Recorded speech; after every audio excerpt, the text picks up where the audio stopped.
ಹಾ ಸರಿ. ಯಾವ ಊರು ನಿಮ್ದು? ಚಿತ್ರದುರ್ಗ ಯಾವ ಡಿಸ್ಟಿಕ್ ಯಾವ ತಾಲೂಕು ಅಂತ ಹೇಳಿ ಎಲ್ಲರಿಗೂ ಗೊತ್ತಾಗ್ಬೇಕಲ್ಲ. ನಗರ ಜಿಲ್ಲಾ ಹತ್ನಾಳಿ ತಾಲೂಕು ಉಚ್ಚಂಗಿದುರ್ಗ. ಉಚ್ಚಂಗಿದುರ್ಗ ಗ್ರಾಮ. ಏನ್ ಮಾಡ್ತಿದ್ರಿ ನೀವೀಗ? ಔಷಧಿ ಹೊಡಿತಾ ಇದ್ದೇವೆ, ಕಳೆನಾಶಕ. ಯಾವ ಬೆಳೆಯಲ್ಲಿ ಹೊಡಿತಿದ್ದೀರಾ? ಬಾಳೆಯಲ್ಲಿ ಹೊಡಿತಿದ್ದೀರಾ. ಏನೇನ್ ಹಾಕ್ತಿದ್ದೀರಾ ಅದಕ್ಕೆ? ಹಾ 250 ml, ಹಾ ಮಜ್ಜಿಗೆ ಬಂದ್ಬಿಟ್ಟು ಹಾ 200 ml, ಹಾ ಒಂದು ನಿಂಬೆಹಣ್ಣು, ಹಾ ಹಾ ಇರ್ಲಿ ಹೇಳು. ಒಂದು ನಿಂಬೆಹಣ್ಣು, ಹಾ ಇದು ಗಮ್ಮು ಬರುತ್ತೆ, ಹಾ ಇದು 20 ml. ಸರಿ, ಇಷ್ಟ ಹಾಕಿ ಹೊಡಿತೀರಾ? ಆಯ್ತು.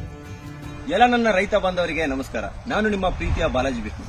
ಇವತ್ತು ನಾನು ನಿಮ್ಗೆ ಈ ವಿಡಿಯೋ ಮಾಡೋ ಉದ್ದೇಶ ಏನಂತಂದ್ರೆ, ವೀಡ್ಔಟ್ ಅಂದ್ರೆ ಸಾವಯವ ಕಳೆನಾಶಕದ ಬಗ್ಗೆ ಹೆಚ್ಚಿನ ಮಾಹಿತಿ ತಿಳಿಸ್ಕೊಡಕ್ ಬಂದಿದ್ದೀನಿ. ಮುಖ್ಯವಾಗಿ ಇದ್ರ ಬಗ್ಗೆ ನಮ್ಮ ನಟರಾಜ್ ಅವರು ತಿಳಿಸ್ಕೊಡ್ತಾರೆ. ಸೊ ಹಾಗಾಗಿ ನಟರಾಜ್ ಸರ್, ನಿಮ್ಮ ಇಂಟ್ರೊಡಕ್ಷನ್ ಕೊಡಿ. ನನ್ನ ಹೆಸರು ನಟರಾಜ್. ಸೊ ಇದು ನಮ್ದು ವೀಡ್ಔಟ್ ಬಂದು ಆರ್ಗ್ಯಾನಿಕ್ ಕಳೆನಾಶಕ, ಸಾವಯವ ಕಳೆನಾಶಕ. ಇದರಲ್ಲಿ ಯಾವುದೇ ತರಹದ ರಾಸಾಯನಿಕ ಮಿಶ್ರಣ ಇರುವುದಿಲ್ಲ.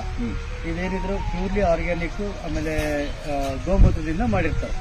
ಸೊ ಇದನ್ನು ಉಪಯೋಗಿಸೋದ್ರಿಂದ ಬೆಳೆಗಳಿಗೆ ಯಾವುದೇ ತರಹದ ಹಾನಿ ಇಲ್ಲ, ಬೇರುಗಳಿಗೆ ಹಾನಿ ಇಲ್ಲ, ಆಮೇಲೆ ಎರೆಹುಳುಗಳಿಗೆ ಹಾನಿ ಇಲ್ಲ.